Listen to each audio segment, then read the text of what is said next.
I was American born and I'll die in America. Defenders 7. Welcome to our group.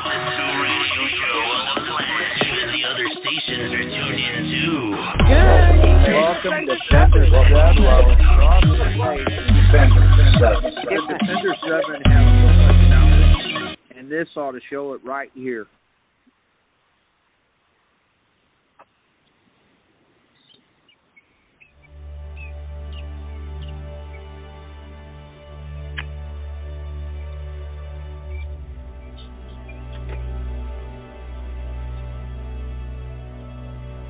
Do you or someone you know suffer from depression? If so, please contact the National Suicide Prevention Lifeline at 1-800-273-8255.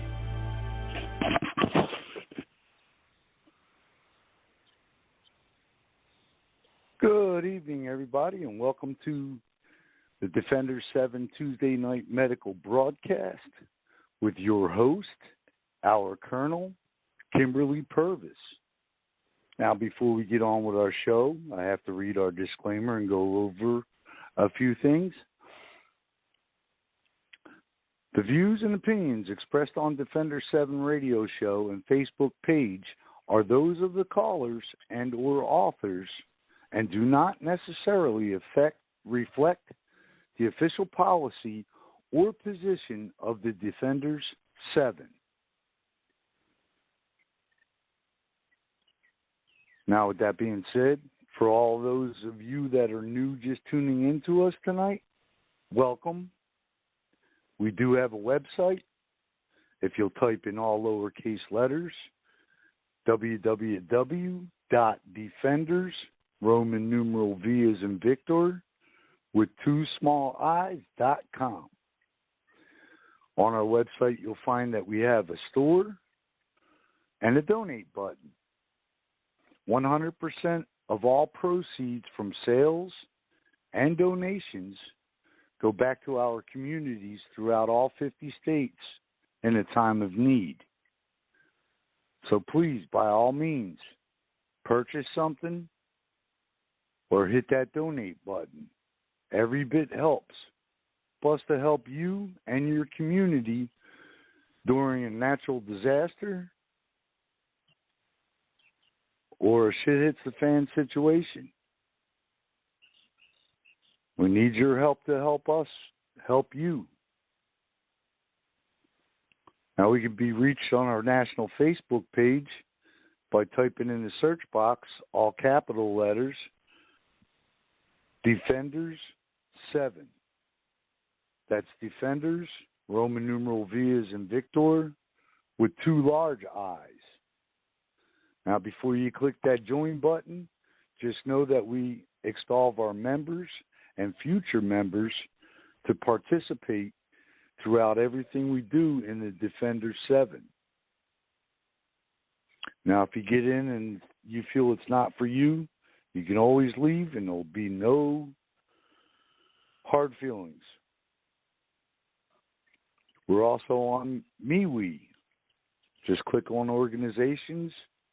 Scroll all the way down to Defenders 7, Humanitarian American Patriot Group.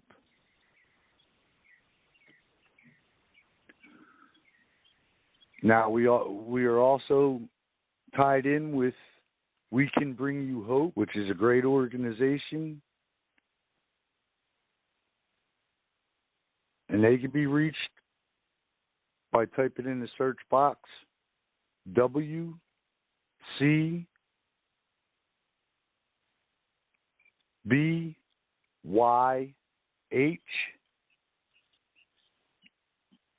or wecanbringyouhelp.org. Now, we're currently working on a cold case from 2015. So anybody that's tuned into us right now from Spotsylvania, Virginia, or surrounding areas, Caitlin Atkins,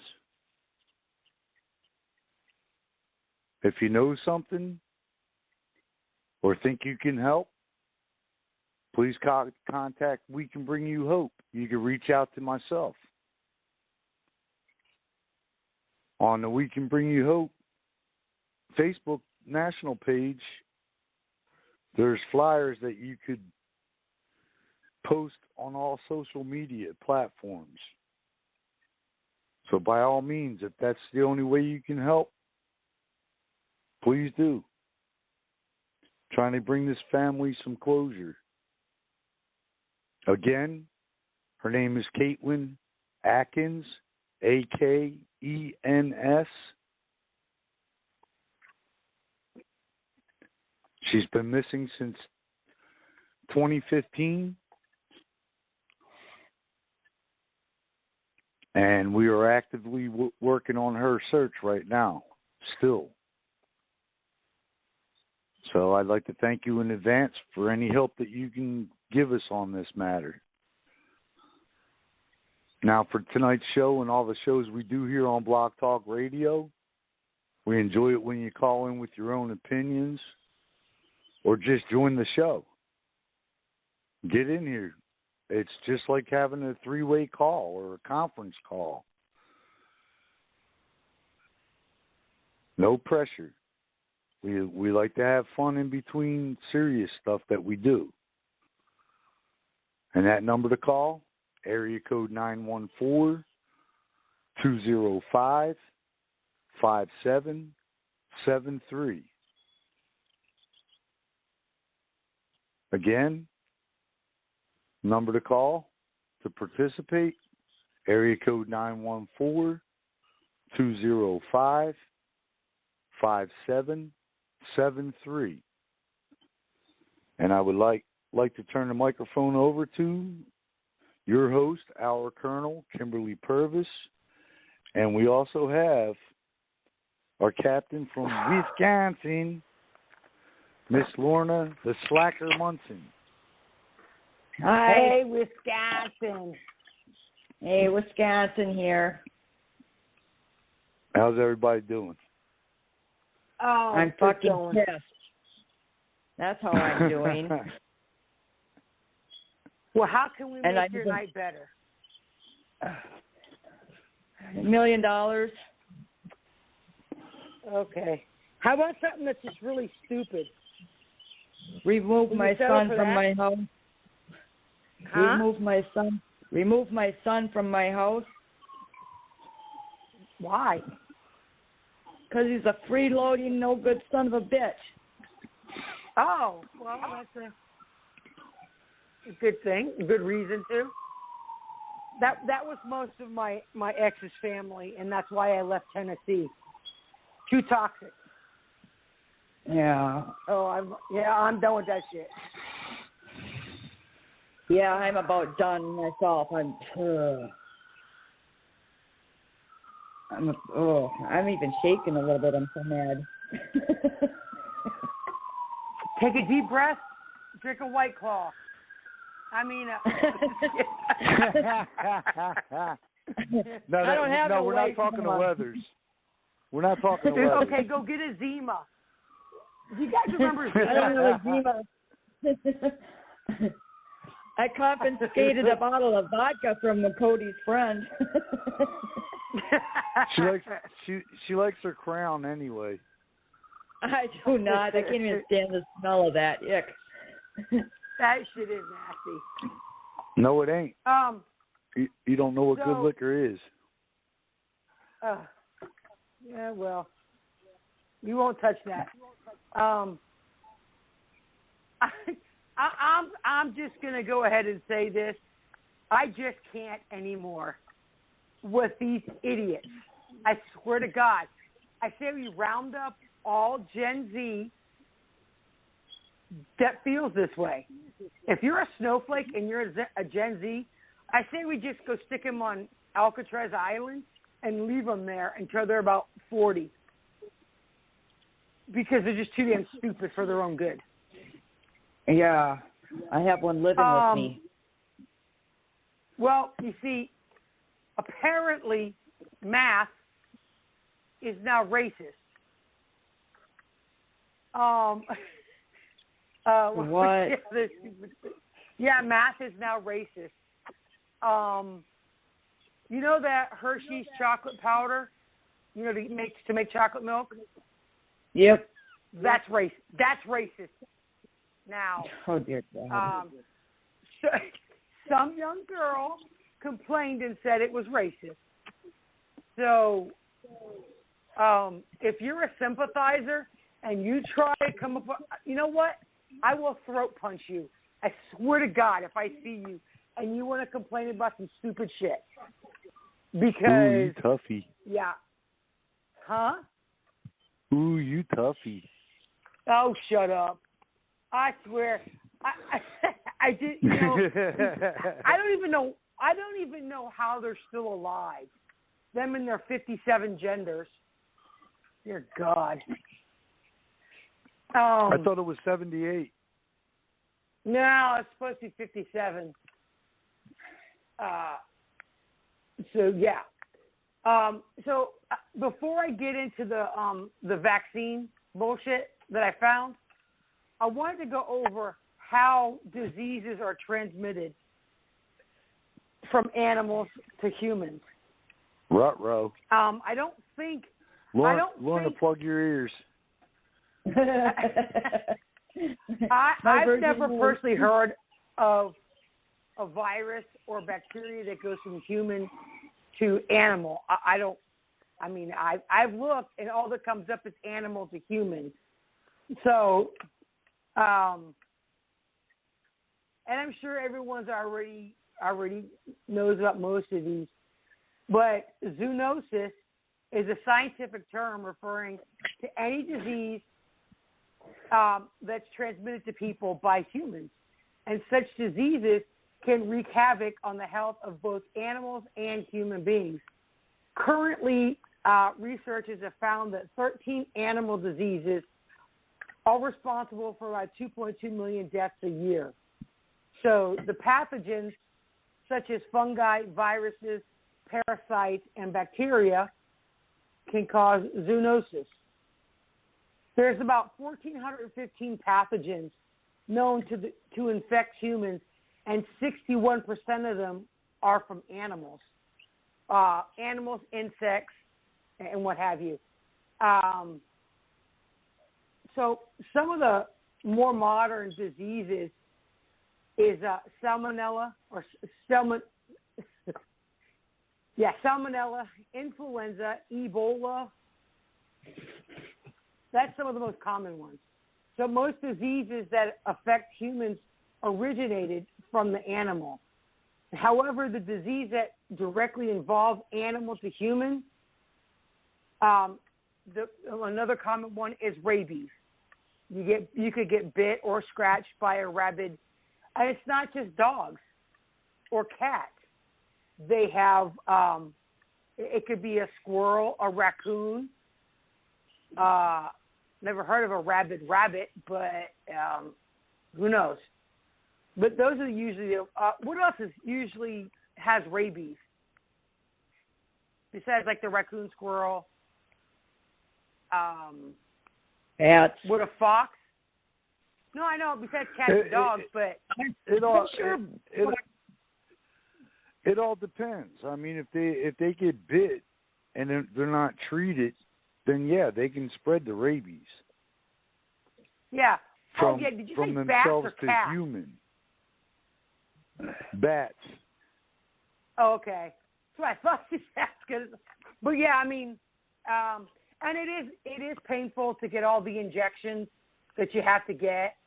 You don't have to get all that circle of rabies shot anymore, from what I heard. Oh, really?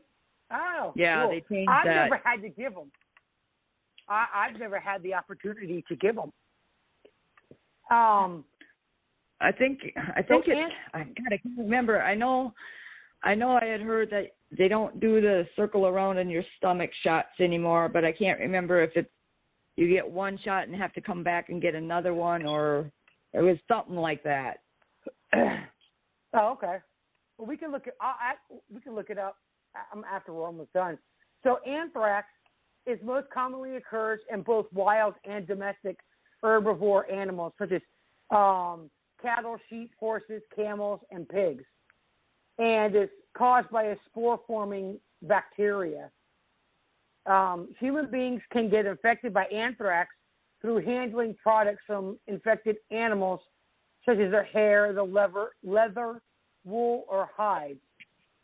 Gastrointestinal anthrax can be caused as a resulting of eating undercooked meat from an infected animal.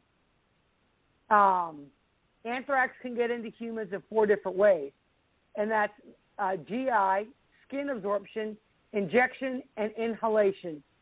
I would hate to be injected with it.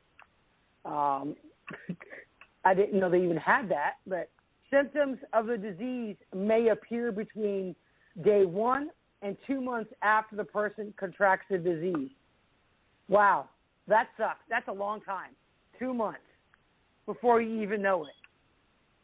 And aside from anthrax, depending on whatever it is that you get, if you wait 2 months, it could be too late. I'm not sure, but I know syphilis is one of those that could be treated with antibiotics. Boom, it's done, it's gone. But if you don't get rid of it, I know the ending result can mess with your brain and make it like Swiss cheese. So the earlier you know if you've been exposed to something, you really need to see a doctor and don't try and wait it out. It's not like the common cold, or chicken pox for that matter. So some of the symptoms include small blisters that often turn into painful ulcers with a black center of the skin. Also shortness of breath, chest pains, fever, vomiting, abdominal pain, nausea, and diarrhea. That's in the GI form. And everyone knows that anthrax can be used as a biological weapon that we've seen in the past. They've passed it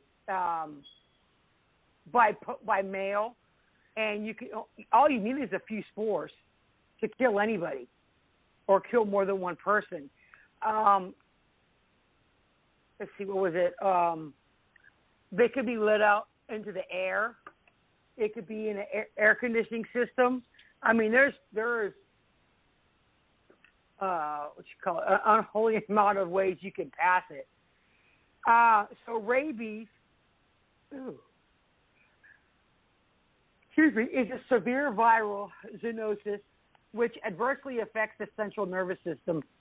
And the disease, which is transmitted through saliva or biting by bats, dogs, coyotes, wolves, cattle, monkeys, foxes, cats, skunks, mongoose, and raccoons, is highly fatal if treatment after exposure is delayed.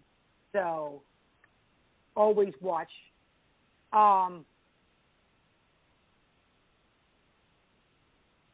Rabies is a significant disease, and it usually causes around 55,000 deaths a year.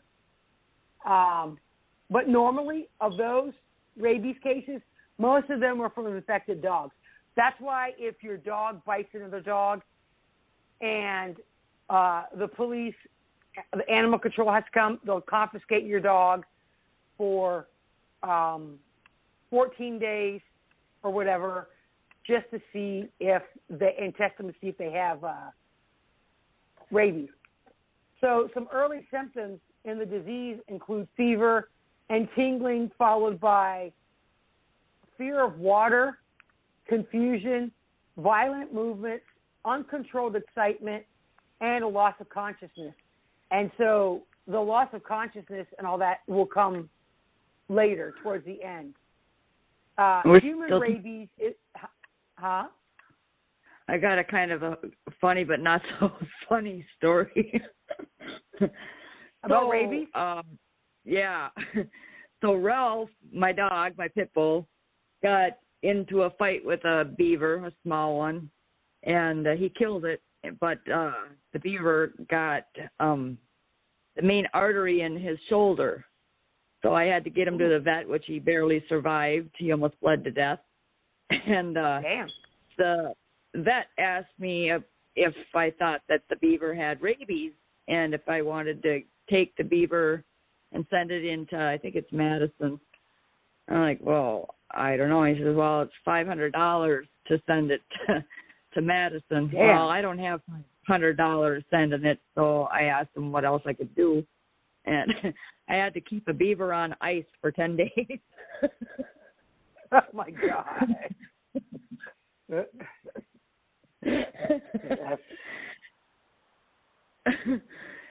Which, it turned out he didn't have rabies, but still. But it's not cheap sending animals in to get tested if they did attack one of your animals to send them in. So to answer your question about the vaccine for rabies, it's 4 1-milliliter doses of HDCV or PCEC, and that's the day of, then day 3, 7, and 14. Yeah, I knew it was something like that, but I couldn't remember. And it should never be given in the butt for rabies vaccine injections. Why?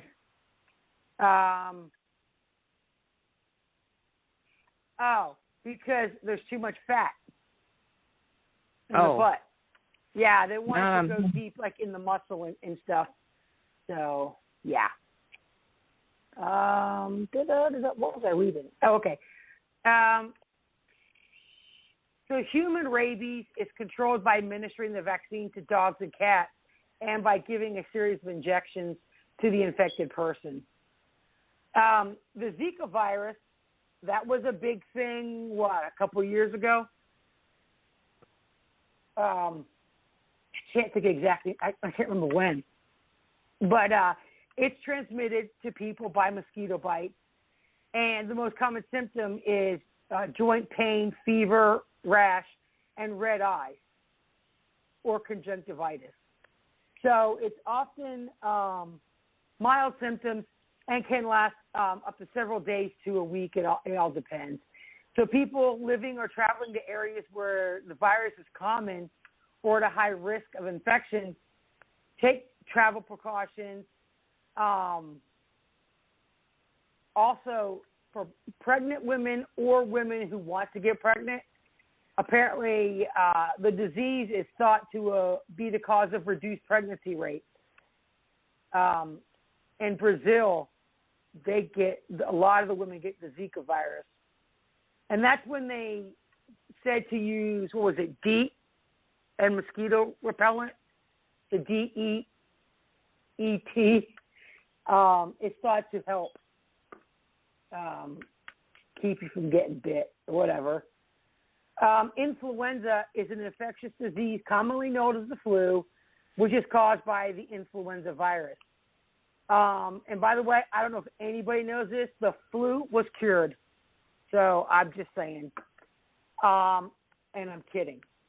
Because apparently nobody's had the flu this year.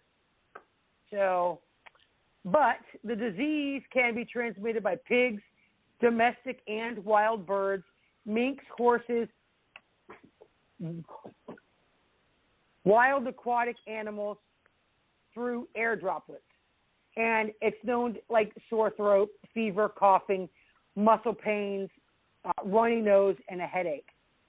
And the symptoms can last, hold on. It's 1 to 2 days after you've been exposed. And a lot of times the whole thing usually lasts less than a week. Depends on your immune system. So, and there's influenza A, B, and C. And types B and C usually affect young children. And it's usually mild. Whereas A is distributed worldwide and can result in a mild respiratory disease in both animals and human beings. A lot of times for people, this, especially with myself, everything, and this is like 99% of the time, all of my shit starts with my sinuses. I'll get a sinus infection or whatever, and then it will drain out of my sinus cavity, and then it hits the throat, and then, which is I've had this laryngitis for like, I don't know, almost a month now. And so for myself, if I don't get rid of that sinus pain and stuff, and it goes to my throat, then it goes into my upper airways, and that's when mine goes into an upper respiratory infection, bronchitis, and then that's when it goes deeper down into pneumonia. So, and unfortunately, that's what happened to me when I had COVID. Mine started as sinuses and just worked its way down, and that's when I ended up with COVID, pneumonia, and blood clots. So, like I said, it depends on your own immune system.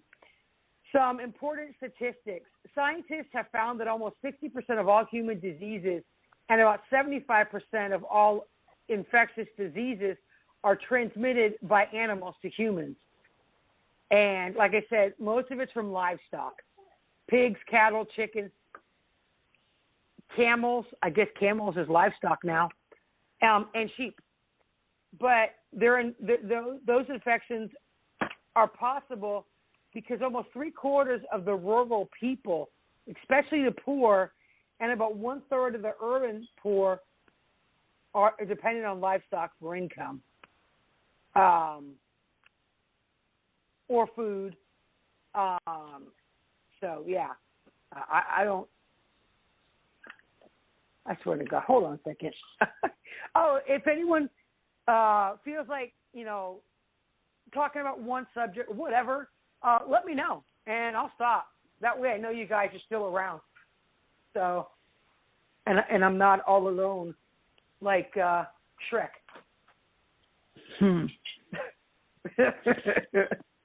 Sorry, I hate those dogs out.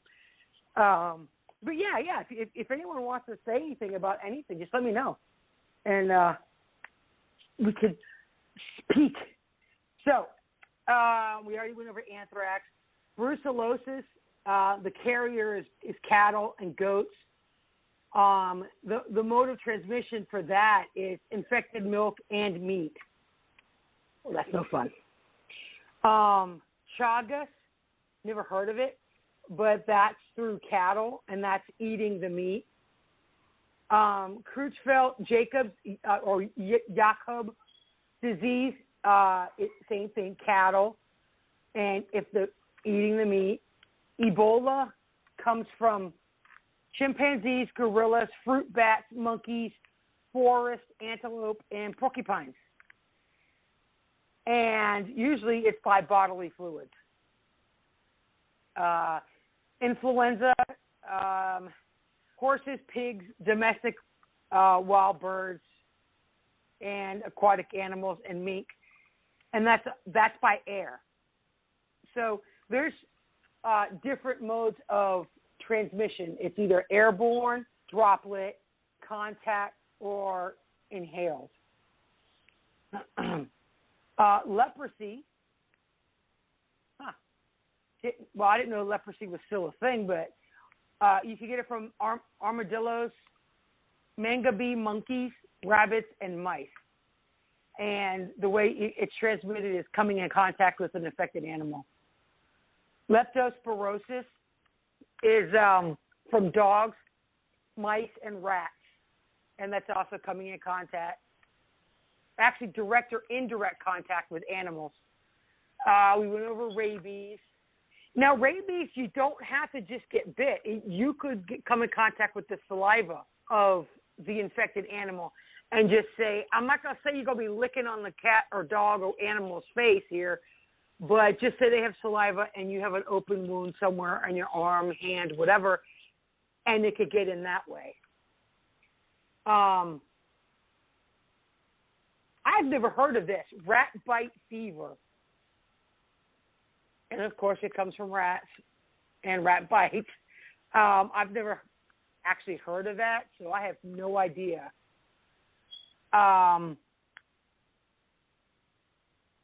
Toxocariasis is from cats and dogs, and that's get it by exposure to their feces, only if they're sick with it. Toxoplasmosis from cats, livestock, and poultry. Also, exposure to their feces and undercooked meat. So here we have these West Nile fever, malaria, yellow fever, dengue fever, and the Zika fever is all by mosquitoes, or mosquito bites, I should say.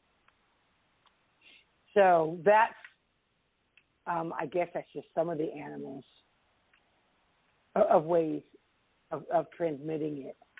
Any questions so far on any of that? Anybody? No. So far, no. But I got something to say. Sure. Say away. My daughter's husband got bit by a cat, and he actually had to have surgery on it because it got a bad infection, and he still can't straighten it out or whatever. I don't know what it was. Something in the cat's saliva that messed up. Yeah. Messed him up.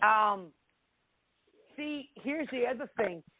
Animal bites are okay, now this is what I was told after my daughter's dog decided to take a hunk out of my thumb. Animal bites are nasty, like infectious-wise. But they told me a human bite is worse than an animal bite. So I don't know. I've been told that human bites are the worst ones. Like that's what I've heard too. Bite, because the human mouth is not clean. It is nasty. Now, animals lick their butt. So I don't see how. Now, unless that's what they're talking about for children, because children will dig in their diapers, and all that kind of gross stuff. And most adults don't do that. So I don't know if they're just referring to it, people in general or just children. Lorna does. They nasty. What do I do? I missed that. Stick your hand in your diaper. I don't lick my butt. Okay, so you dig in your Depends. No.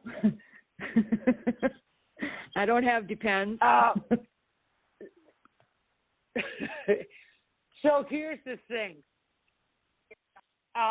Scientists want to understand how virus like SARS-CoV-2 make these so-called zoonotic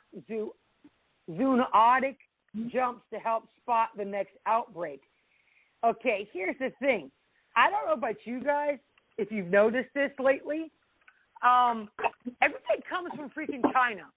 Now, is it the wet markets? Because that's where they believe it started, or they want to say. Or have you seen the shit those people eat? It's no wonder. I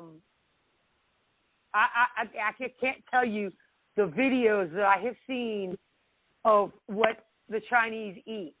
And it's either raw or it's boiled, I guess. So who knows? In 2016, and I spoke about this before, was the worst Ebola epidemic in history. Researchers from a U.S. government-funded pandemic surveillance program called PREDICT sampled bats in the hardest-hit region of the Zaire Ebola virus. And the Zaire Ebola virus is the most deadly of the 4 strains of the Ebola virus. I don't know why, but it is. Go watch, if you want to watch it's a documentary movie is what it is. It's a true story. And it's called Virus. And it's got Danny Glover in it. And he was one of the doctors at the hospital in West Africa. And I can't remember how many people it killed, but the death rate for the Zaire Ebola virus is 70% for the death rate. And, I mean, it could be lower, like if it would break out here in America, but we have a lot better medicine in America than they do in Africa. And that's part of the problem. The same thing goes with India. So the Zaire Ebola virus was responsible for the outbreak, and they were looking for animal hosts from which the epidemic had sprung. Although they didn't manage to, they didn't get it. They couldn't figure it out. They found out something else. A new species of Ebola virus, the genus of viruses that causes Ebola, the new virus, the sixth into the genus to be identified. Oh, wow, now there's 6. Infects 2 bat species that roost in people's homes. In the, Bombali region of Sierra Leone. And the following year, the new virus popped up in the same bat species in Guinea and Kenya. And that's the other thing. Most of your Ebola is in Africa, probably because they have a bajillion bats. I'm not really sure. So they don't know whether the new researchers don't yet know whether this new Bombali virus can infect people. So right now it's just in bats. And so they don't know. So lab experiments suggest that it could. So the protein that helps the Bombali virus and the other 5 Ebola viruses enter the host cells. It binds to the correct receptor in lab-grown human cells to gain access to them. Sure. That kind of sounds like COVID, grown in a petri dish and then released onto the world. The Bombali virus highlights an enigma for scientists monitoring the viruses that jump from wildlife to humans. Ebola virus and many other viruses circulating in bats and other animals have the ability to go over from animals to humans, but it doesn't always do that. So, and the consequences can be significant when they do, as we see the pandemic now. But the thing is, with this COVID, there's so much speculation. Was it natural? But there was a patent on it. So which means it's not, which means it was man-made. Or it was originally from animals that they got the infected animal and they just wanted to, I don't want to say weaponize it, and then release it. So,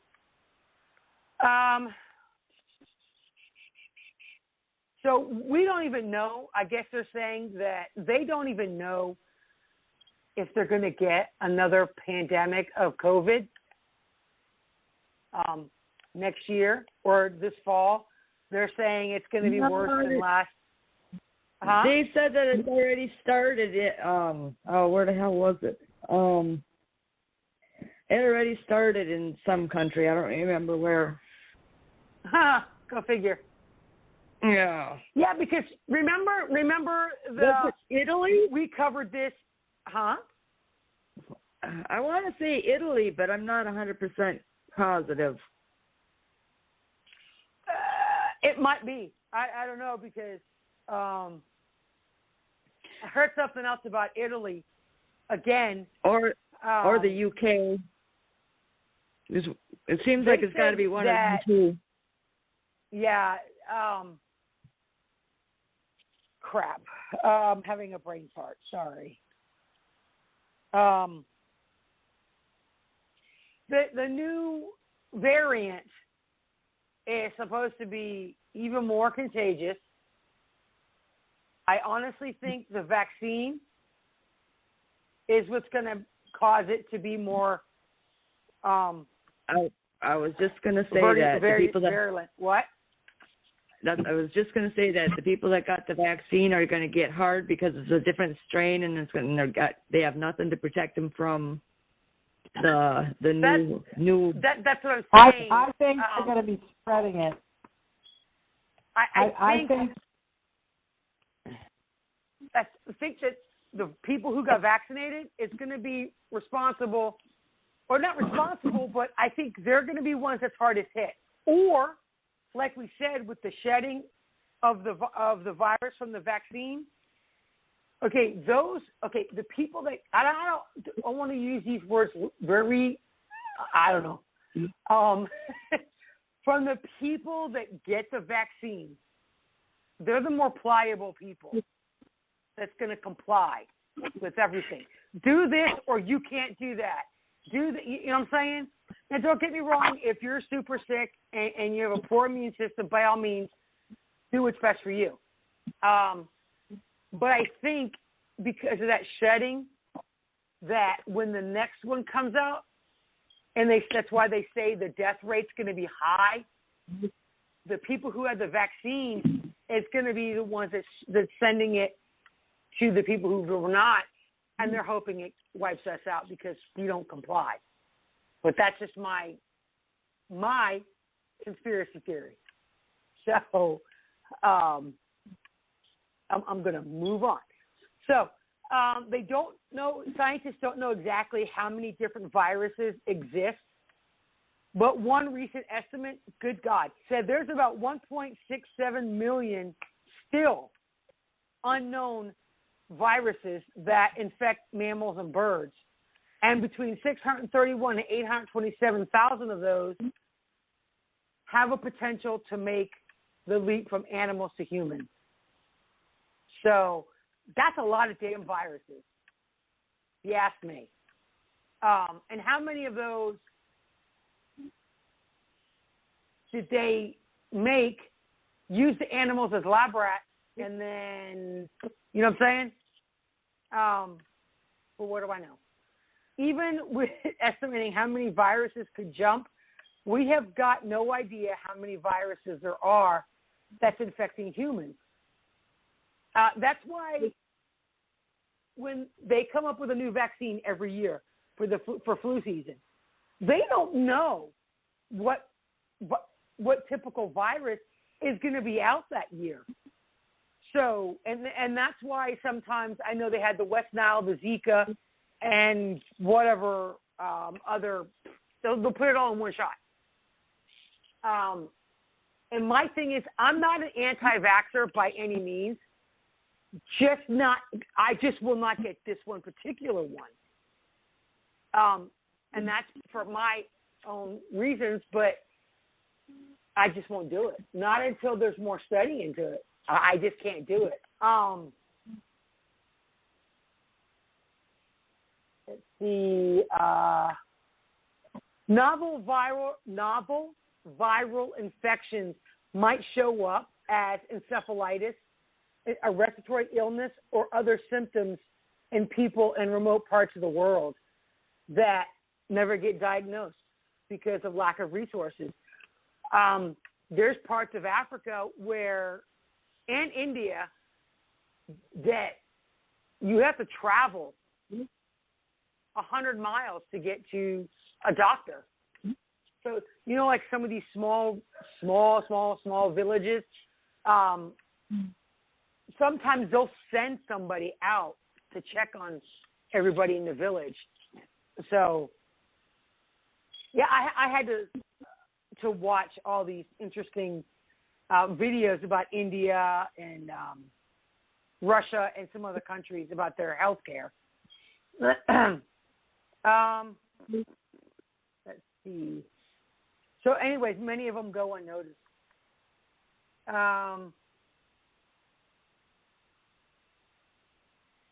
Questions. So many events must align for a virus to spill over and become established in people. So first, the original host, the species that serves as the virus's, as the reservoir. That's your, the host is the reservoir. And the species that serves as the reservoir needs to rub elbows with people, as they say, at a time when it's shedding enough virus to be exposed. It's like a big circle. Just think of it that way. It's a circle. And the host is up top, 12 o'clock. And then they get in contact with the next thing, and that's the transmission. Then you go through your incubation period. Good God. Your incubation period, and then you can shed it, and then you can either not pass it along, and then it comes out of your body. So you could either pass it or not pass it. But it has to be at the right time in order for you to be infectious. So let's see. Blah, blah, blah. I'm just kind of going through. So researchers know less about how viruses bypass the intracellular hurdles in a new host, but some viruses are yielding clues. For example, influenza A proteins are called PB1F1, which induce inflammation. That's what causes all the inflammation. And that affects a flu strain's virulence. Meanwhile, HIV secured its jump to humans in part through wily tricks for invading our innate immune response. HIV sets up shop in a human host for the long term. So, like HIV, then that goes into AIDS. You get HIV first, and you go into AIDS. So that's what happens. And then it attacks your T4 cells or your T cells and all that. But that's with the HIV. So if a virus makes that zoonotic jump, it must somehow pick up on the equipment to infect a new host cells before you can even come across that host.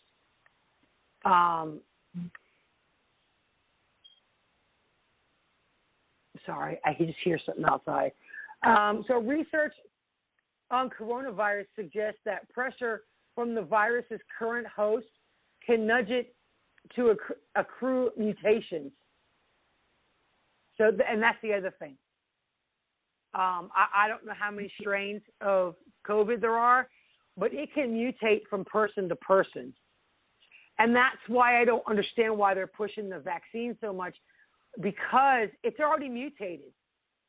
So the vaccine you've got now is no longer good for any new virus, any new mutant strain. That's why this virologist, world-renowned virologist, who I listened to, and I think I shared the link, he says that the vaccine will do what it says it'll do. Unfortunately, though, it's not the right weapon for the job at this time. And he said you do not give a vaccine in the middle of a pandemic, especially a vaccine that is 2 shots with a space between, and it takes a couple of weeks before either one of them works. He said this is not the time to be doing this.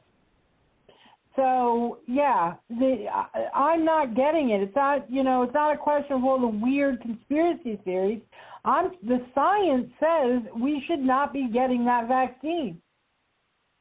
Yeah. Well, but besides that, and I'm going to go over them here in just a second. As soon as I got one more on the human transmission or the animal transmission. So here's the thing. Coronavirus, like COVID-1, and which caused the 2002, the 2003 severe respiratory acute SARS epidemic, and COVID-2 use spike proteins on their surfaces to unlock receptors called ACE2. And that's when it had to do with people that was taking ACE2 inhibitors for blood pressure medication. There was a big thing about that, and people not taking their ACE inhibitors, or they're lucky I don't know, whatever that whole big mess was with that. So they unlocked receptors called ACE2 on the cells of their hosts. And several studies over the past few years have found that some of these bat coronaviruses can infect human cells. Presumably because their spike proteins can carry the right key to get into the cells via ACE2. That's what it's like a lock and key. It has to match in order for it to do its thing. So most recently, bat biologist Zhengyi Shi at the Wuhan Institute of Virology, go figure, and her team looked at a bat species that carries the viruses. And they found that several of the viruses' spike proteins can bind to human ACE2, supporting their earlier work. But they also found that the bats themselves carried a whole bunch of other versions of ACE2. So some of the amino acids differences between the versions affected how well the spike protein could bind to them. So now, from a video that we had seen from one of those virologists said that some of the specific spike proteins were man-made. So I don't know. There's so much crap going on, kind of like politics right now. We don't know what the truth is right now. And the honest truth is nobody knows. The same thing, they have no idea what the long-term effects of getting COVID is. I have chronic fatigue right now, constant headaches, and now I'm getting sick with my laryngitis, and my lungs hurt. So they don't know if those could be long-term effects from getting the virus. And the same with the vaccine. They have no idea what's going to happen to everybody in a few years. Somebody died in one of the drive-through vaccine places. They got the vaccine, and they died within a minute or two of getting it. So it's rare. That is it. Huh? That's rare. Is it? Yeah. No, that is an honest-to-God anaphylactic reaction. It is for something like that. One of the vaccines I had, like that's the reason why I won't get another one is I stopped breathing, I started vomiting, and profuse sweating and all that. Thank God I didn't die. But that's one reason why the TB time test, I can't get those because everything is all jacked up in my body right now.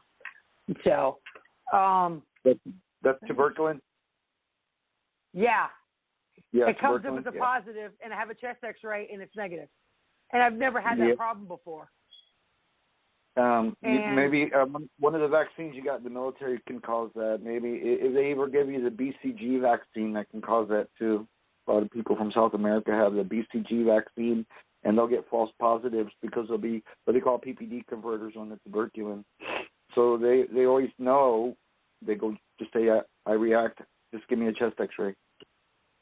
And then the hepatitis, was it A or B? The one that's a 3-part shot.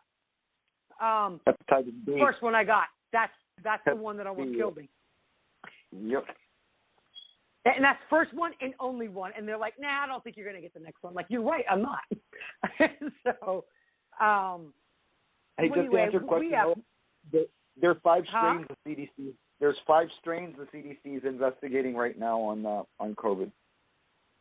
One of them is the UK strain, and then you have the Brazilian strain, and you have the original Wuhan strain, and then there's 2 that have showed up in California that they're investigating, and they're trying to find out the origins of it.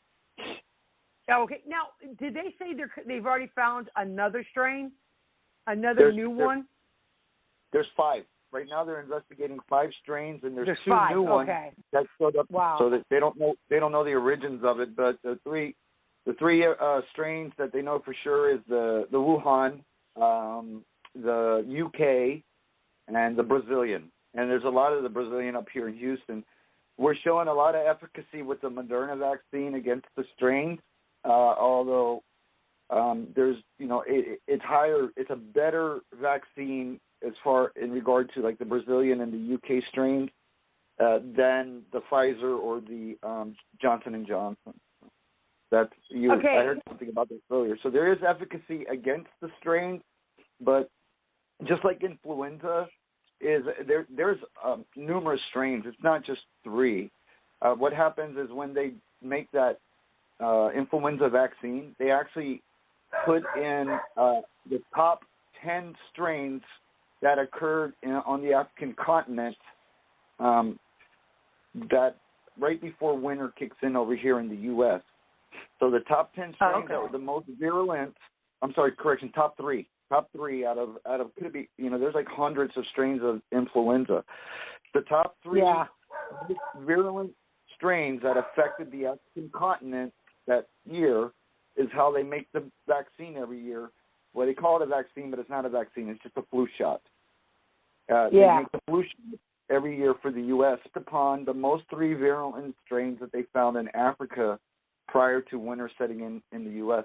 Because they believe that, when the winds change, it blows across on the winds. That's one of the thinking behind it. Or it travels with people as they travel. So is that why people always say, like you said, the top 3 most virulent strains? Well, people say, well, I got a flu shot and I still got sick. Well, that means then that you probably got one of the other strains that was not in the flu shot, right? If you were exposed to influenza 2 weeks prior to the flu shot, you can still get the flu. Maybe a week before you were around somebody with the flu, you got the flu shot, and then you developed the flu and you blamed it on the flu shot. But if you've been exposed to it 2 weeks before the flu shot, they'll develop the flu, and you don't develop immunity really until 2 weeks after the vaccine. So if you were exposed to the flu 2 weeks before up to 2 weeks after, you still haven't had the immunity and you can still develop it. So that's the big argument that I get into with a lot of people. Well, I got sick. Yeah. Well, then you were exposed to it, or you got it right after you got the shot. I mean, that's right. Like right. I said. And then now, if you weren't exposed and you developed immunity, your immunity is only good for those most 3 virulent strains of the influenza virus that year. So you may develop the flu, but it's going to be not as virulent. True. And that's what, I mean, you're going to have, and I would say with the majority of your vaccines, sometimes you will get a mild fever. The arm that you got the injection in, it's going to be a little sore. That's why they tell you move it around, and all that. I've never had an issue with a flu shot in the last 30 years that I've been getting them. Well, the military gave me that yellow fever, and I was sick for 3 days.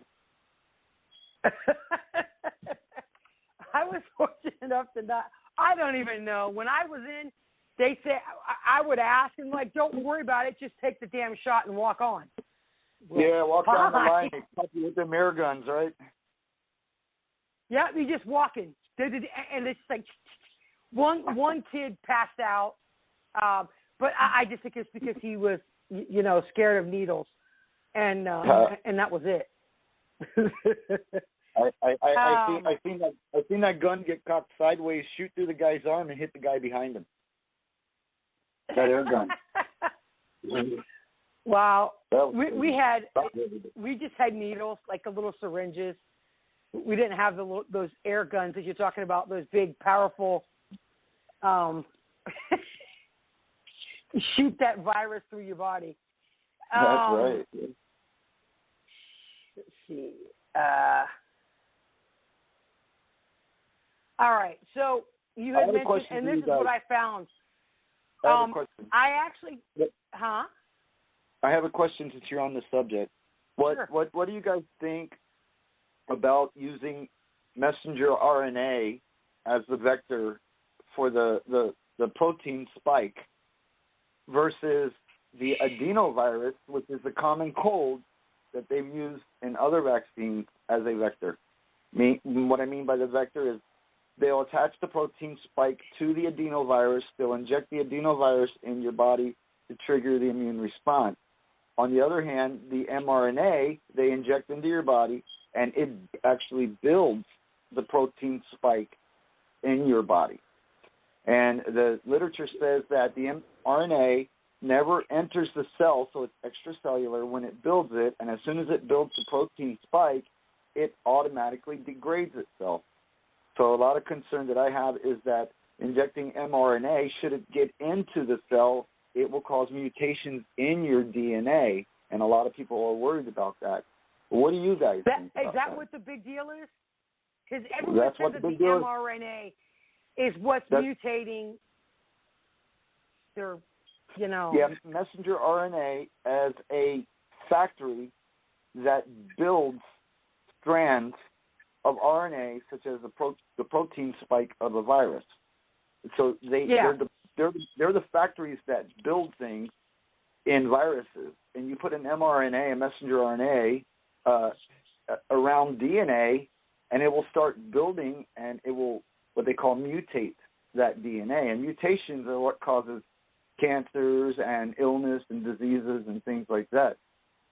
So I just, my virology and my biochemistry has me worried and concerned, but all of the experts are saying it can't harm your DNA in your cell because it never enters the cell and it degrades itself before and once it's done its job of making the protein. And that's how the mRNA viruses work, which are the Pfizer and the Moderna.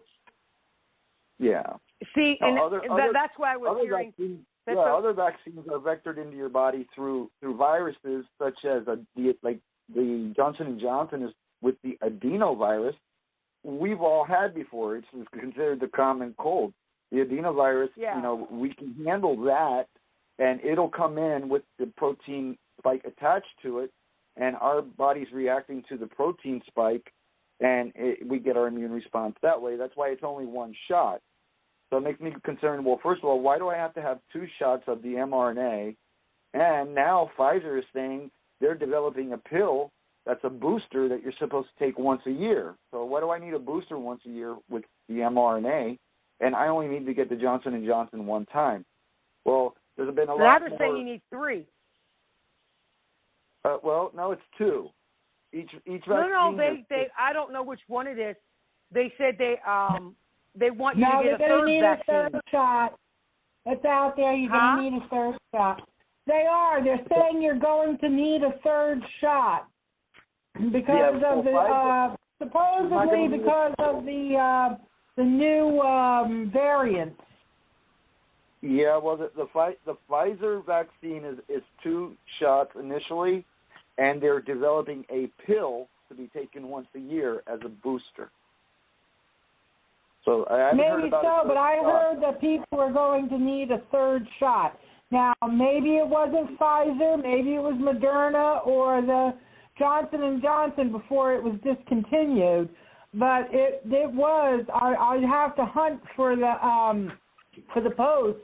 But one of them was saying that a third shot was possibly going to be needed. This, of course, was before I heard about a pill. Yeah, I heard that also. Yeah, I heard that also. Right. I heard that also. The 3 shots plus a shot every year after that.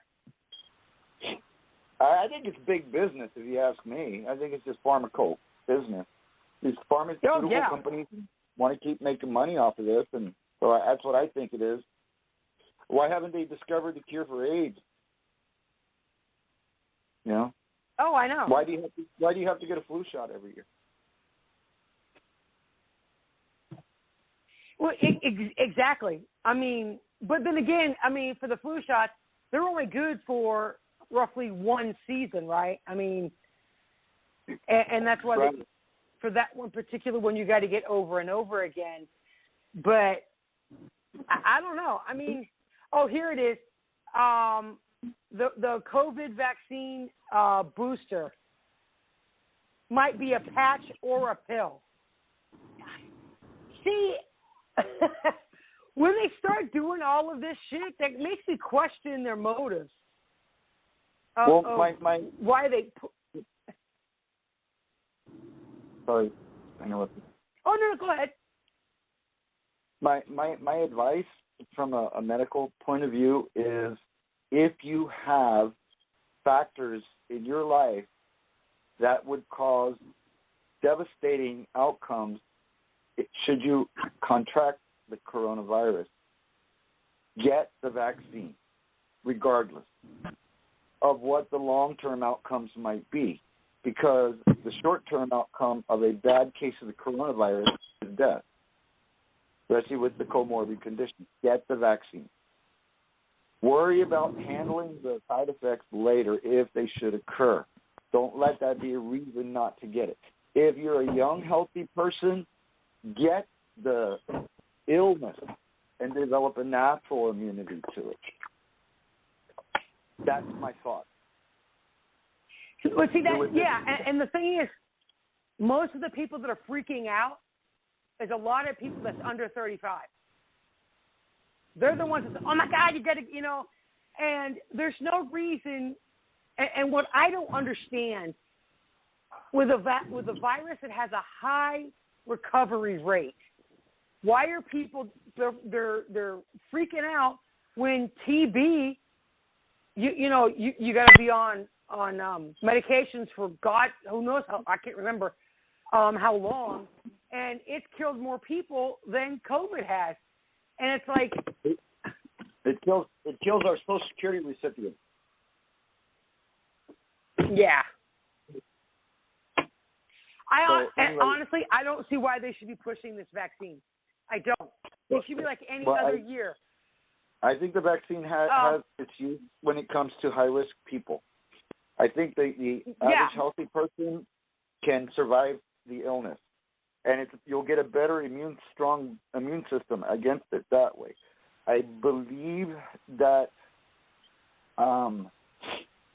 that this illness is nothing more than another type of flu virus, but it does have some long-term effects regarding inflammation in the lungs, inflammation in the heart, and it does have some, like, I have probably 300 kids right now that are positive for coronavirus, and the worst symptom that any of them has is a runny nose. Wow. That's it. When they recover within like 7 to 10 days, and the runny nose goes away without any residuals. So the children are not affected by it. The elderly population and those with comorbid are. So children run out there and go to spring break, or young population, but then they bring it home and they kill grandma. So grandma needs to be vaccinated so people can be young again and live their life. That's my point. This grandma ain't getting vaccinated. I'm not, for obvious reasons. I just can't. I'm not taking the chance with, having a possible horrendous reaction. That's just me. I had COVID. I was sick for a month. 2 weeks was the worst part, but I was still sick for a couple weeks after. And, I had blood clots. I was hospitalized. I survived. My kid's dad got it. He ended up in ICU. Well, the cool thing about it is you're both right, because the vaccine is a personal choice, with the exception of I the know required vaccine. But if they vote to make this required, then that's going to suck. Schools and colleges might say you have to have it to get into schools and colleges. Then it's no longer a personal choice. So, but as of now, and it's that's a personal not right. choice, and that's not right. But it's a personal choice now, and that. So you're both right. But as a medical professional, I have to counsel and guide people who ask these same questions. I give them my opinion, but I don't say it's mandatory. It's up to you. It's a personal choice. Go home and think about it, and whatever you and your family decide is going to be the best choice for you. Yeah, so you both are right. Now, both are right. Are they still having issues with the Johnson & Johnson with the blood clot? It's not common. It's a very rare side effect, and they're learning more about it. There's a certain, I don't know what it is, but there's a certain DNA makeup where certain people are affected by it a little bit more. They're still researching it. But if you consider that it's only 1 in a million people that develop those blood clots, and they're using aspirin as a way to avoid some of those blood clots.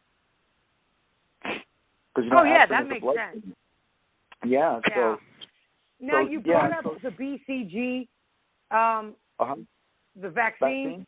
Now the only reason why I noticed that was because I saw a video from a virologist talking about the beta BCG vaccine and what it's causing problems with, and I guess it's used for what does it say? It's a vaccine that's been used for TB prevention and things like that. And now, like you said, everything, it goes by your own immune system. And they were saying that BCG was causing problems with pregnant women, and women have had spontaneous miscarriages after getting, the vaccine and stuff. So, and I don't understand why they're pushing pregnant women to get it when I was pregnant, you couldn't even take anything but Tylenol. You couldn't take cold medicine. And, they don't give the BCG vaccine in the U.S. You might be talking about something else. No, I don't know what the virologist was talking about, but he said the beta BCG. But that's, like I said, the implications for infection and prophylaxis and cancer and immunotherapy. So he could have been talking about. Maybe you're talking about the beta HCG, because the BCG vaccine isn't in the U.S. They don't give it here, and it's usually in countries like Mexico or Guatemala or South America. But we don't give the BCG vaccine here because we know that it's not good for us. Now we do give the HCG, which is the human chorionic gonadotropin, which a lot of women like to take it because then their body thinks that they're pregnant because that's a pregnancy marker, and they start burning calories. They use it as a weight loss supplement. And then the other vaccine that they have a lot of controversy is called HPV, which you hadn't gotten to that virus yet, I don't think. Oh, no. We talked about those vaccines, but hold on. You look at.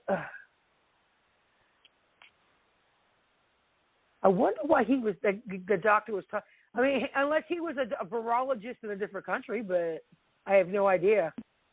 Possibly. We don't get BCG here. Oh, okay. Unless you're a border state or you have a lot of immigrants in your state, you don't really see that a whole lot.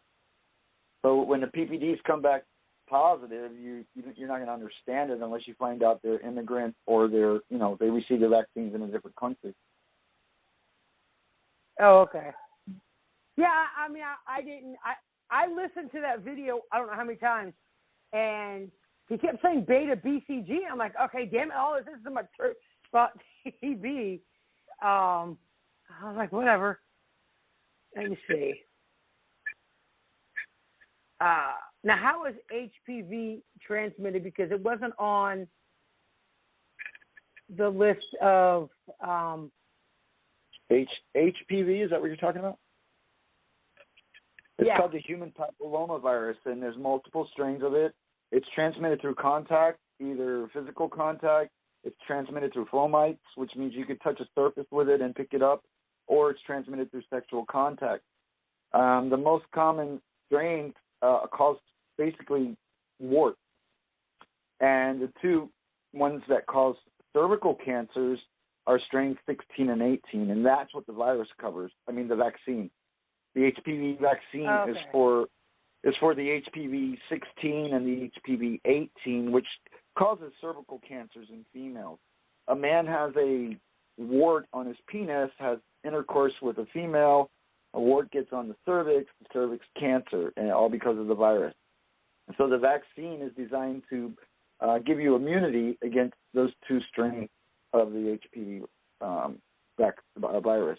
But yeah, most people who have little warts on their hands or on their foot, little big toe, whatever, those warts are usually HPV virus, but they're benign. They're not cancer causing.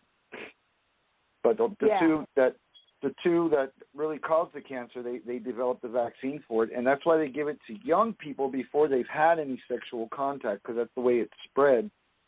If the person has had sexual contact and they test your blood to see if you have the antibodies for HPV, and then you won't need the vaccine, but you're still at high risk for getting like cervical cancers or penile cancers if you get warts. That's why it's important to have your annual pap smear, where your doctor can go and look at your cervix to make sure you don't have any lesions on it. But HPV is a big subject. This is a big topic for a lot of people, especially with any type of virus. Now, from what I was always trained, when I was trained and always gone through, the time that you're contagious, if you have a virus, is when you have a fever. Now, that's why they always ask your parents, or they'll send your kid home if they have a fever of over 100.1, or 101.5, I should say. But now people are saying you don't have to have any symptoms of COVID to pass it to other people. So, what is your take on like fevers? If you're sick with the virus, I should say. If the body's developed a fever, that means it's combating the virus. So that's usually when the virus is shedding or, giving its babies. Okay. Yeah. And it depends on how the virus is transmitted. But see, that's the thing. It's not true in all cases because some viruses live in your excrement. They live in your excrement, and some viruses live in your respiratory secretion. Some viruses even bacteria, you can just pick up off a doorknob. So so that unfortunately. But for the most part, respiratory viruses, if you have a fever and you're coughing, expelling the virus, that's usually when it spreads. And that's why the CDC on COVID, their guidelines is as long as you haven't had a fever in 24 hours without taking a medication that could reduce the fever, and have had improved respiratory symptoms. You can still have a cough, inflammation in the lungs, but as long as you're not running that fever, then they consider you okay to discontinue your quarantine. But it's during the fever and when you have the cough is when that virus spreads most. Oh, okay. You see, that's what I was trying to. I've gotten to this argument. I couldn't tell you how many times. They're like, well, they're asymptomatic. And you're spreading germs everywhere. No, you're not. No. And that's why I don't understand why these idiots will be outside walking with a mask on by themselves. Or period. If you are coughing and you're in the early stages of the virus, you can spread it regardless of having the fever. But that's why the quarantine period is 10 days. If you haven't had a fever... Shit, 14 here. No, 14 is... Well, I'm sorry. Let me correct myself. Quarantine is when you're surveilling for contact or exposure. They call it isolation when you actually have the COVID-19. Oh, okay. When you're positive for COVID, the isolation period is only 10 days. It's 14 if you have it. Yeah, so they... But so you're isolated for 10 days when you have the COVID. If at the end of that 10 days, if you haven't had a fever in 24 hours and your symptoms have improved, then you can be, discontinued from your isolation period. Okay. But I mean, like you said before, it's important to be outside, get that sunshine. The vitamin D, and people are still wearing masks. Just say they're wearing a mask. I've seen them, and they're walking by themselves. It's because they're not giving us enough information from the government. That's why people they're just paranoid. Yeah. Now I get if you're in a building and there's a lot of people around. Okay, I get that. If you cannot be more than 6 feet away, I totally get it. And you're not coughing and sneezing all over everything, and then someone comes behind you and touches it. I mean, I get that, you know, but it's the fear. The media has spread so much fear, and there's not enough correct information about it. And that's, I think, what drives a lot of us nuts. It's, you know,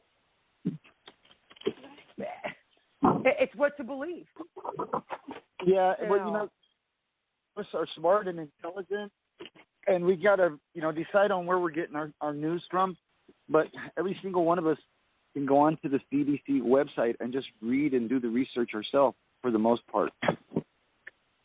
Well, when I do research, I don't stick with like just one. I will go to my least favorite WebMD, and the CDC, the WHO, and what's the other one? Cleveland Hospital. By the Chinese, so you got to be careful about that. Do what? I said the WHO is run by the Chinese, so you got to be careful with them. Oh no, I know, but what I mean is I compare all of it. You know, it's like I'll compare all the information I get, and I try to use the .gov and the .gov website and mostly the ORG. Is a good one. I like the National Institute of Health, NIH. Yep, that one's a good one. And because like they get scholarly articles from all over the world, and they analyze those articles and they put them in these scholarly research articles where they call meta-analysis and analysis and things, comparing results from all kinds of different tests and putting them all in one report. And so I like the articles I find in there, and then I'll take that and compare it with what the CDC is putting out. But that guy Fauci, I wouldn't listen to a word that guy says. I think he's in on it. Oh no. Oh yeah, he is. Well, here's the thing. In 2017, he even said out of his own mouth, the Trump administration is going to face a mysterious virus that's going to go around the world. Dude, why? You know what? It's like he spilled the beans way back then, and nobody paid attention to it. And now they know. But here is I just looked it up real quick. So this is saying the 11 best websites for health information. The Mayo Clinic, which I've used them. Medline Plus, NOAH, huh? Medline's great. Medline Plus is great for scholarly articles, and a lot of the Medline Plus articles are found in the National Institute of Health website. Yeah, so they're good places. The Mayo Clinic has good information, but the Mayo Clinic also is biased because they want you to use their information and then come to them. Yeah, they have 3,300 doctors and researchers, and I used to work when I was in Florida. I worked at Cleveland Clinic, and that's another huge hospital system. And then there was another one. Crap, can't think of it right now. But Family Doctor, the CDC, the NIH, Net Wellness. I've never heard of Net Wellness. Yeah. Health Finder. WebMD has some good information too. They do. I just. Yeah. Now, I honestly hate it. If you need CMEs, continuing medical education credits, Medline Plus has them for free. You can get on, log in, make a free account, and then you can do CMEs right on there, and they're free for you too. Oh, really? Well, I decided. See, like I was talking to Bobby about this, and I said I'm such a dumbass. I started going to school to get my master's in education because just because of the issues of me not being able to lift up over 10 pounds. anymore, and that's the reason why I had to get out of nursing. And come to find out, man, you have to be able to lift up 30 pounds or more in teaching. Why? I don't know. So I decided to go back into nursing. So I have to do my CEUs, get my CPR card, and I'm going to go ahead and get my nurse practitioner, and I'm going to bite the big one and go back to school forever. Well, don't stop there. I'll Just be a continue professional on with, student. You can get a PhD in education as a nurse practitioner. Now they have the doctorate degree in nursing, a DON, I think it's called, or something like that. But it's a doctorate degree, but they get a PhD as an RN, and so they're more administrators and teachers than they are, actual practicing providers or nurses. Yeah. So, I mean, the thing with me is, I hate paperwork with a passion. I really do. I do it because you have to. But like a lot of RNs, like with home health, the RN has to do the admissions and that 400 pages of paperwork you got to do. Yes, ma'am. I spend more time on paperwork than I do with the patient. And see, that's what I can't stand. I like being an LPN, but we're hands-on. And what I found to be disgusting is an RN, when they go to school, they get 90 clinical hours the whole time. We got 1,000 hours of clinical hours as an LPN. We had RNs that did not even know how to put a Foley catheter in. So I've got MAs that are better apted at a patient than some of the RNs I work with. But see, the RNs get to the point where they're more administrators. They're no longer practicing. Call them clinicians or whatever you want. But no, I know, and that's what I like. My medical assistants know more about hands-on than any of the RNs I've worked with, unless they have a background like you.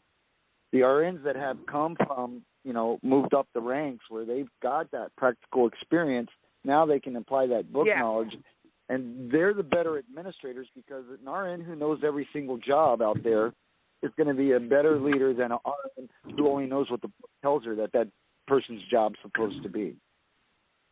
And the thing I hate about... they're not going to help. Yeah. They're just going to delegate. The thing that I hate about RNs is they will look at me. I've had this, and I can't stand it. They'll look at me like I don't know anything because and this is their words, you're just an LPN. Okay. Well, just this LPN can run circles around a lot of RNs that have no idea at all. Well, I had RNs an RN that I worked with. The hospitals also look at and mid-levels the same way too. Especially you get a new doctor on the floor. He doesn't know the protocols and the routines. He's expecting some help. You get some old salt RN up there. She's looking at that doctor like he's a piece of shit because she has got more experience than he does, and she knows more than he does about hospitals. But it's not until that doctor gets experience that, he can, once he knows that RN stuff, then he's got her. But, those are the most it's like a resident to me. when they come in. When I go to the hospital, the RNs, the LVNs, they're the most valuable person on the medical team for me as a provider in the hospital. And so, I whatever it takes, I'm not going to make that person upset at me because they're going to be there to help me versus hurt me, hopefully, Exactly. And, it's like, but I've seen the brand new residents, the ones that just get done, or they're almost done and they're getting ready to go do the residency. And it's like they will act like they know everything. And it's like, wow.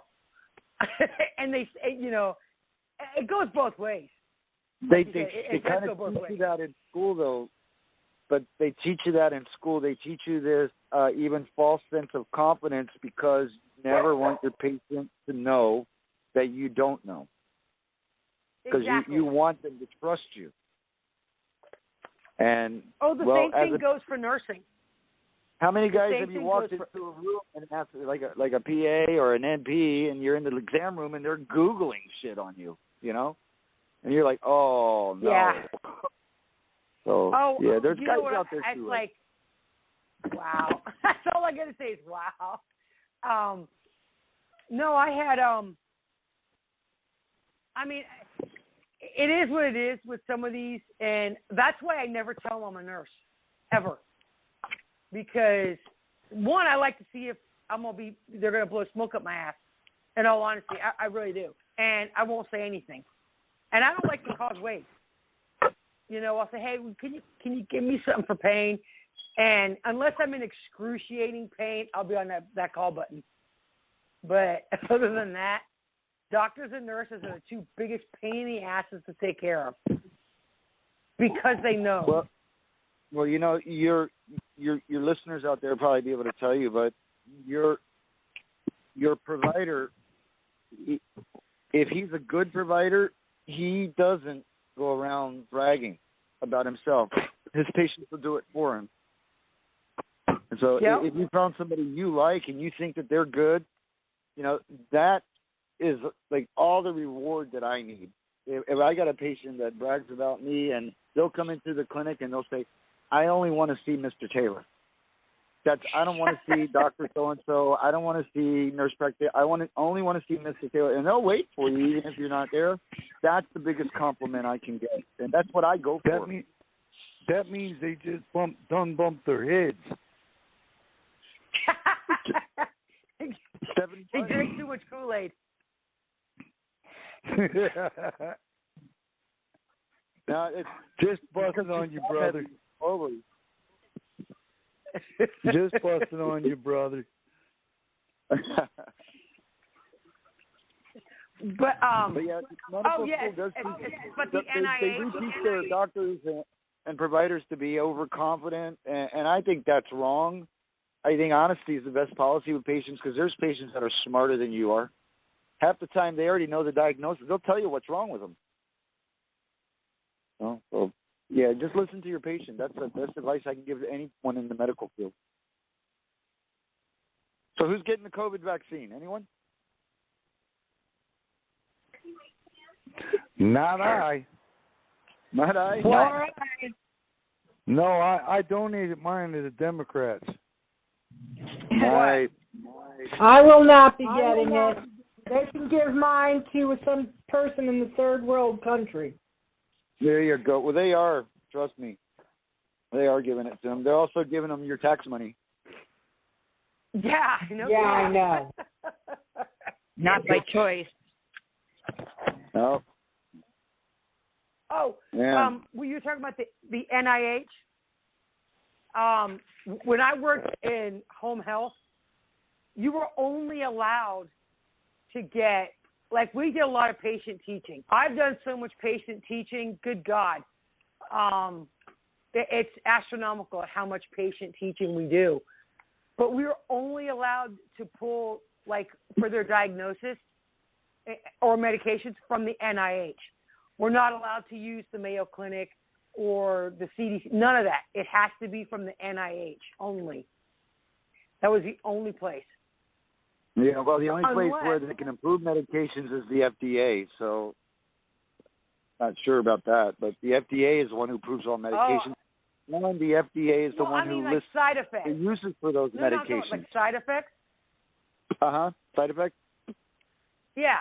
For us, we don't use that. We use the actual, what do you call it? Each medication has a FDA-required sheet in it. So the side effects are listed on that sheet versus, you know, the serious ones versus the most common ones. And we're only required to the serious one. I mean, the most common one. If the patient wants to know more information, you give them the medication information sheet. That's why every time you go to the pharmacy, you get a copy of it every time you get a medication. Because they're required by law to give it to you. And so you're supposed to be reading that stuff on your own, right? Yeah. There is one thing that I want to ask you because even though, like, the nurse is the last line of defense when it comes to the medication. The doctor is the first, then the pharmacist, and then the nurse that's actually giving the medication. And that's why you're supposed to pay attention. But let me see if I kept it, because I don't. Here I did. I went on this website, and it's called drugs.com, and it lets you know your interactions with your medications. And the ones that I do take, bupropion and Flexeril, they're major interactions. And your doctor should know that. The bupropion, huh? Your doctor should know that. Yeah, but every single medicine I'm on is a major reaction. Now, yeah, and they could all depress your CNS. Yeah, that's the problem. Well, that's why I quit taking the bupropion. I don't care. Sorry. Everything is a major reaction. Now, is that if you take it, like if you take it together, or even if you take one in the morning and one in the afternoon? Does it matter? Because now I'm concerned. No, because if you've taken it already and you've tolerated it well, then your doctor can continue on that regimen. But he has to warn you that if you start having these symptoms, then it's something we need to address. No, the doctor should not prescribe a medication unless he knows all the interactions with your other medications. For example, even something as simple as, say you have a bacterial vaginosis going on, and the doctor decides he wants to give you metronidazole or Flagyl. Mm-hmm. He needs to tell you, do not drink alcohol, because you could have an anabuse-like reaction with metronidazole and alcohol. He needs to warn you of that. Really? You come in retching and regurgitating and vomiting, you think you're having a side effect to the medication, and the whole time it was just interaction with alcohol causing that disulfuride, which is anabuse reaction. So, yeah. Oh, okay. So, your doctor should know. I've been on the bupropion for a month. But,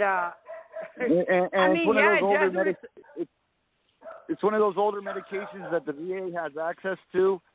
Out here in the real world, we hardly even prescribe that. Oh, really? Mm-hmm. Well, you know what? And the problem that I ran into is Fioricet. Depending on which state you're in, will depend if you can get it. When I was in West Virginia, in some states, yeah, it's controlled. You can still get it, but your doctor has to have prescriptive authority, and not all doctors do, to write for controlled medication. Well, you take that for headache. Because of the opium crisis in Virginia and West Virginia, I can only get 6 a month. Tennessee, I could get 30 a month. Here, I get 20.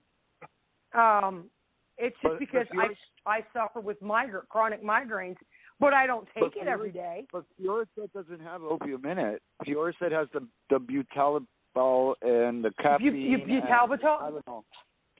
Yeah, I know. That's really. It's got caffeine, Fiorinol, and Tylenol. Yeah, there is one that does have opium in it, which is can't remember the other name. It's similar to Fioricet, but Fioricet, but it's still controlled. No. Albuterol is controlled in some states. Yeah. But the thing is they'll give me Dilaudid, right? But they wouldn't give me Fioricet. That's crazy. But see, like we talked about that before, Doc, these drug companies and these medical boards, they have our hands tied. We can only do what they will allow us to do, even though it might not be the right thing for the patient. And the patient can't usually afford to buy what's right because of the pharmaceutical companies' outrageous prices.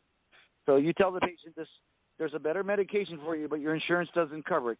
I can write you the script if you want to pay for it, or I can write you what the insurance will cover. It has some effectiveness, but it may not. If it doesn't work, you need to come back and let me know, basically. Yeah, because a lot of times you can't get generic. It has to be name brand only. When there's not much of a difference between the generic. Require the generic first, and then you have to do a prior authorization for name brand. So maybe the laws in different states are different. But yeah, here in Texas, you write a prescription for a name brand like Fiora said, and you end up getting the generic version of it, or Ultraset. That's the one with tramadol and Tylenol in it. They'll give you the one with the tramadol and the acetaminophen. But they'll give you the generic first, unless you document on the script name brand only. And a lot of times the insurance company will deny it unless you can justify a reason for it, because it's more expensive. But see, that's what happened. Was it last year or year before last, where the VA said all pain management, all narcotics will stop being given to veterans with chronic pain. Here, take Motrin. Are you high? Military ask. Hey, Doc. So, do you have other listeners on the line, and maybe they're not medical professionals, and me and you are going back and forth all the time? Does anybody have any medical questions they'd like to ask me? Oh yes, by all means, ask away. I've been listening to you guys going back and forth, and it's very informative, very interesting. Boring. I don't have, I mean, I'm lucky. My doctor is trying to push the vaccine on me, but, she is definitely, my choice. And she told me the difference between the two. And though I have no intentions of getting any of them, if I had to, absolutely had to, I would have went for the Johnson & Johnson, which is more of a typical vaccine. My concern is they don't have the virus. They only have a piece of it. So I guess, my question would be, you were talking earlier about it just, I understand how RNA works and everything. I was going for my RNA, my RN degree. But my concern is, once it creates that gap or whatever to create the virus, it's not going to disintegrate. The one part will, but what about the rest that it's created? They don't know what's going to happen down the line. And, for somebody like me with underlying conditions, I still have a 97 to 98% survival rate. And considering everything they're saying to people who have taken it, I'm like, why? Like you were saying, why bother? That's what a lot of people are thinking. Why bother getting it? You still got to wear a mask. You still have to stay away from people. And now they're talking about this shedding stuff that, people who have had the vaccine can pass, it on to others just as if they would the actual COVID or a flu. Maybe a lot of that's paranoia, but with your training, you do know the difference between an antigen and an antibody. If not, I can explain it. Yes, I do. Okay. So, the antigen is a foreign substance. And when your body recognizes that antigen, it attacks it. And your body starts making antibodies to remember that foreign substance, so the next time it comes in your body, you have an immune system that develops.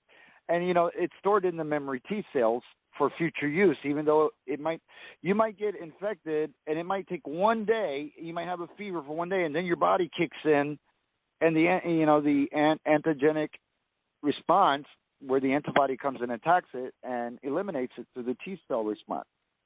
The mRNA does is it makes the antigen protein spike.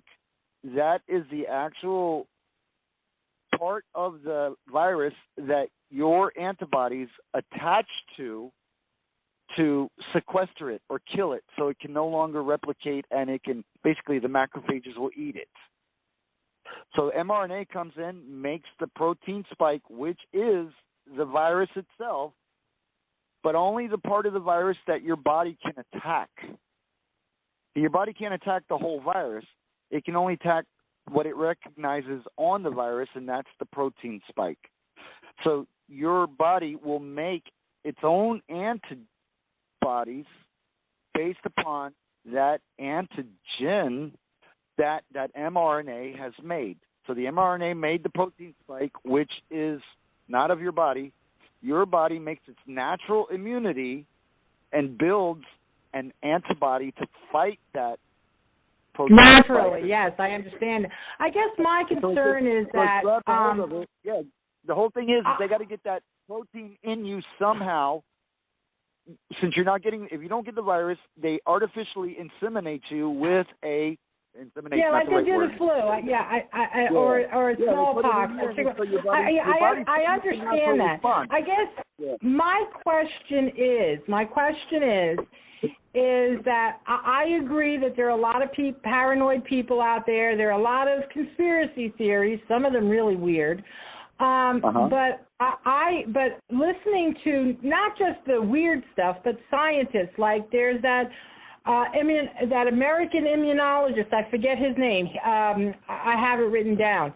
He got the vaccine, his wife got the vaccine, his in-laws and his parents got the vaccine, and even he's saying that they should not be giving out the vaccine the way they're doing it, that 20 to 30% of Americans are already immune and should not be getting the vaccine, that they should be testing people for their immunity level, not just handing out the vaccine the way they are, and that's one of the reasons that they're having problems. So I guess that's where a lot of at least my paranoia comes in from, is that, when you've got doctors like that saying, who are supporting the vaccine, saying that they should not be vaccinating people the way they're doing, or a world-renowned immunologist who has worked with people who created these vaccines, if not necessarily this one, also supporting the vaccine, saying that it'll do what it's supposed to do, saying that now is not the time to be getting vaccinated in the middle of the pandemic. That's where my personal paranoia is coming in about why are they trying to force this vaccine on me that even for someone like me with underlying conditions, it's 97 to 98%, survivable. Why are they pushing the vaccine? I agree that I think the vaccine is awesome. I am not an anti-vaxxer. I think it is great that it's out there and that, people that want it can have it. But I just question it because they're pushing it so hard when you have some renowned doctors and frontline doctors that are questioning why are they pushing the vaccine. Can I answer your question? Yep. Your question, if I want to reiterate your question, you are asking why are renowned physicians pushing the vaccine? Why is the government pushing the vaccine? No. I said there are some renowned scientists and a lot of frontline doctors questioning the vaccine. About why are they pushing it on people, especially it's not FDA approved. It's only approved for emergencies. So there are a lot of doctors who are questioning it. Why is the government so insistent on getting everybody, even those who may have natural immunity? Why are they getting – this is where my paranoia comes in. I am not against vaccines or even this vaccine. I am just questioning why the government is so insistent on everybody getting it. If it once again, it's politics versus governments. Now, do you trust your politicians? You have to ask yourself that. Do you trust your doctor? You have to ask yourself that. This in mind, if anyone is 100% against it and they're saying get the vaccine or they're saying don't get it, and they're 100% in their reasoning, either side can justify what they're saying when it comes to statistics. If you got a guy that's telling you this would be the benefit of getting the vaccine and it would benefit this population it may or may not have a benefit, but they're saying you have a personal choice and they're educating you on the pros and the cons, and then you go home and you make a informed and educated decision on whether you choose to get it or not. That's the guy you need to be talking to. You don't need to be talking to that guy who says, don't get it because you're going to get cancer. But what would be the benefit of getting it? Told you that. He's only telling you the negative possibility. Oh, no. I'm listening to people that are also giving the benefits. Well, the other guy, on the other hand, is saying, get it because these are the benefits, but he's not telling you the negative adverse possibilities. Not everybody needs to get the vaccine. Everybody has a personal choice in the matter at this point. So I agree. You need to listen to both sides of the story, but find that guy who's going to give you both sides of the story. He's going to say, the vaccine is bad in this regard. We don't know what it's going to do in the long run. It's had this effect on certain people, but also the vaccine is good in this regard. So I kind of gave you both points of view. Right. It's good. No, you did. That's what I said. You're very. Yeah, no. You were very informative. Yep. But, I mean, natural immunity is probably the best way to go for those who can survive it. But those who have those underlying conditions may really, really want to consider getting the vaccine because maybe the long-term effects, the benefits may outweigh the risks of it. For those youngsters, let them run out there and get it. Let them go to school and get it. They're not going to get that sick. But those older people who choose not to get it, they're going to have to mask and social distance to avoid those youngsters killing them if they choose not to get it. But also they have to be educated by someone that says, look, this is how the virus spread. Wearing the mask on both parties and keeping distance minimizes your risk of getting it. But does that mean you have to wear that mask all the time? No. Wear the mask when you want to, and it's still your choice. You want to get it with all those underlying conditions, you don't care. It's still your choice, and that's what I love about this virus right now, because it's still our choice. Yeah, for now. But not when you have companies saying if you want to work for us, you have to get the vaccine. Once so, again, ma'am, but I am, like I said, I am not. You don't have to work for that company, ma'am. You can move to another. I don't. Sorry. I'm not like I said, I am not an anti-vaxxer. I'm not even against this vaccine per se. I am just saying that, I don't think that people are making informed decisions. I think they are only getting one side, whether it's the bad, all the negative or all the positive. I don't think the majority of people are doing their own research. They're either getting it because, everybody's telling them it's great, and they don't hear any of the bad stuff, the negative stuff, the people that might be having serious side effects or dying or, so it's that's what I'm agreeing. What you're saying is right. People need to hear both sides before they make a decision. And depending on the politics, you're going to have the Republicans paranoid of it, and you're going to have the Democrats all for it. Just depends on your side of politics, too. Oh, I know a lot of Republicans that got the vaccine. Sorry. Oh yeah, I do too. But I know a lot of Republicans who are scared of it, and they're out there saying this could happen, that could happen. So I'm saying there's a political point of view too. If you listen to the politics of things, you might make an uneducated decision based on politics. Get both sides of the story. Make your that was a really good question she asked, and I'm glad she did. And thank you for allowing me the opportunity to express my opinion on that. No, I really liked. You were very informative, and I like the way you present things. That's why I like listening to you and didn't really interrupt you. I'm just saying that the scientists that I was saying, they actually do support getting the vaccine. They're just saying the one guy said that you should ask your doctor to check your immune level before getting the vaccine because there are a lot of people who had COVID and don't even know they had it, and which means you have a natural immunity.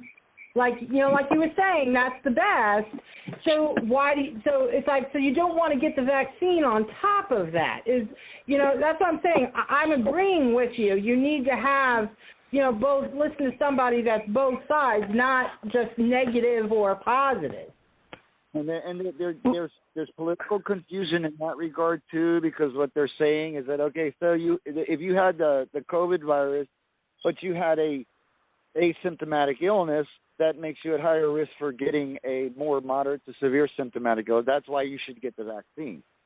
If you have the severe illness, it infers you have, a longer immunity from it, so you may or may not want to get the vaccine, but it may not cover you from all of the, the variants of it. So maybe that's why you should get the vaccine. So the proponents of the vaccine are going to tell you anything that they want so they can sell that vaccine to you. You've got to just, once again, sit back and get both sides of the story. Should I get the vaccine, and why am I getting it? Ask yourself that. That's the most important question. Why am I getting this vaccine? Do I want to not hurt other people? Do I believe in the science? Because you can get the science from both sides that are pro or con, and they're all high-ranking, legitimate scientific figures. But who's funding them? What pharmaceutical company is telling them to push their product? Or don't bite the hand that feeds you. Agents telling them not to push their product. So, yeah, you got to watch out for these guys in high places because there's always money behind them. See, my thing is, I get, if you get the vaccine, why are they telling you that you still have to social distance, and why do you still have to wear a mask if you get the vaccine? Set the example for others to follow. Set the example for others to follow. Because I don't know that you got the vaccine, and you running around without a mask. Maybe you didn't get it, but you're pretending like you did. Who knows? True. So they're not. The only time that they're going to tell you not to wear the mask, and they're starting to do that now, is once they know that they have X amount of shots in people's arms. That's how they're judging it. It's not about whether, they're still telling you that based upon the number of shots that have been given, it's still probably safe that we continue the masks. Once that number gets up above 75% of the population, the masks will go away. So I think that's where that might be coming from. I have no idea. I mean, it's like in Texas, it's up to the individual business owner to decide on whether you need to wear a mask in their business or not. It's open. You don't have to wear a mask if you don't want to. Yeah, and Florida they don't have a mask, period. And that's what I don't understand. But you know what? 90% of the people in Texas are still wearing the mask because we don't believe the science. No, I know. We're still wearing the mask. Okay, we got 90 seconds, people. Okay. Love you guys. Thanks for letting me share. Love you too, brother, and your niece says she loves you, misses you, and so does your sister. We got to get a trip. We got to need a road trip. She can drive now. Come on down. Yes. And I got the boat ready. You can teach me how to swim. All right, cool. Thank you for everything. God bless you all. No problem. Everybody have a great night. God bless America, our children, veterans, first responders, our doctors. God bless and you. God bless the USA, and God bless defenders. Amen.